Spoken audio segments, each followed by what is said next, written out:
सोचिए, आपके हाथ में एक सिंगल धनुष है। जब आप इसकी स्ट्रिंग खींचकर तीर छोड़ते हैं तो वह दुश्मन को चोट तो पहुंचाता है, लेकिन डिस्टेंस बढ़ते ही उसकी पावर कम हो जाती है। लेकिन फिर आपने एक कमाल का आइडिया निकाला। आपने एक बैम्बू ट्यूब लिया, उसके अंदर गन पाउडर भरा और एक फ्यूज लगा दिया। अब जैसे ही आप फ्यूज को जलाते हैं और उसे धनुष से छोड़ते हैं तो बैम्बू ट्यूब के अंदर का गन पाउडर जलकर गैस प्रेशर बनाता है और यही गैस तीर को जबरदस्त बूस्ट देती है। अब आप लॉन्ग डिस्टेंस टारगेट्स पर भी पावरफुल अटैक कर सकते हैं। यही असल में दुनिया की सबसे शुरुआती रॉकेट प्रोपल्शन टेक्नोलॉजी थी। लेकिन यहाँ एक समस्या थी। एक अकेला रॉकेट वाइड एरिया में अटैक नहीं कर सकता था। तब आपने एक और ब्रिलियंट उपाय निकाला। आपने ऐसे कई सिंगल रॉकेट्स को हनीकॉम्ब डिजाइन वाली लकड़ी की पट्टियों में फिट कर दिया, बिल्कुल मधुमक्खी के छत्ते की तरह। सभी फ्यूजेस को जोड़कर एक मेन फ्यूज बनाया और ऊपर लकड़ी के बोर्ड लगा दिए ताकि नमी से बचाव रहे और रॉकेट्स गिरे नहीं। अब जब आप मेन फ्यूज जलाते हैं तो डजन्स ऑफ रॉकेट्स एक साथ आसमान में निकलते हैं। दुश्मन सिर्फ घायल ही नहीं होता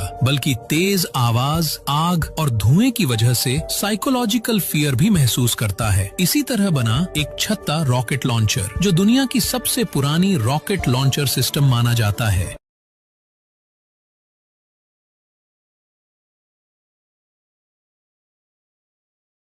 सोचिए, आपके हाथ में एक सिंगल धनुष है। जब आप इसकी स्ट्रिंग खींचकर तीर छोड़ते हैं तो वह दुश्मन को चोट तो पहुंचाता है, लेकिन डिस्टेंस बढ़ते ही उसकी पावर कम हो जाती है। लेकिन फिर आपने एक कमाल का आइडिया निकाला। आपने एक बैम्बू ट्यूब लिया, उसके अंदर गन पाउडर भरा और एक फ्यूज लगा दिया। अब जैसे ही आप फ्यूज को जलाते हैं और उसे धनुष से छोड़ते हैं तो बैम्बू ट्यूब के अंदर का गन पाउडर जलकर गैस प्रेशर बनाता है और यही गैस तीर को जबरदस्त बूस्ट देती है। अब आप लॉन्ग डिस्टेंस टारगेट्स पर भी पावरफुल अटैक कर सकते हैं। यही असल में दुनिया की सबसे शुरुआती रॉकेट प्रोपल्शन टेक्नोलॉजी थी। लेकिन यहाँ एक समस्या थी। एक अकेला रॉकेट वाइड एरिया में अटैक नहीं कर सकता था। तब आपने एक और ब्रिलियंट उपाय निकाला। आपने ऐसे कई सिंगल रॉकेट्स को हनीकॉम्ब डिजाइन वाली लकड़ी की पट्टियों में फिट कर दिया, बिल्कुल मधुमक्खी के छत्ते की तरह। सभी फ्यूजेस को जोड़कर एक मेन फ्यूज बनाया और ऊपर लकड़ी के बोर्ड लगा दिए ताकि नमी से बचाव रहे और रॉकेट्स गिरे नहीं। अब जब आप मेन फ्यूज जलाते हैं तो डजन्स ऑफ रॉकेट्स एक साथ आसमान में निकलते हैं। दुश्मन सिर्फ घायल ही नहीं होता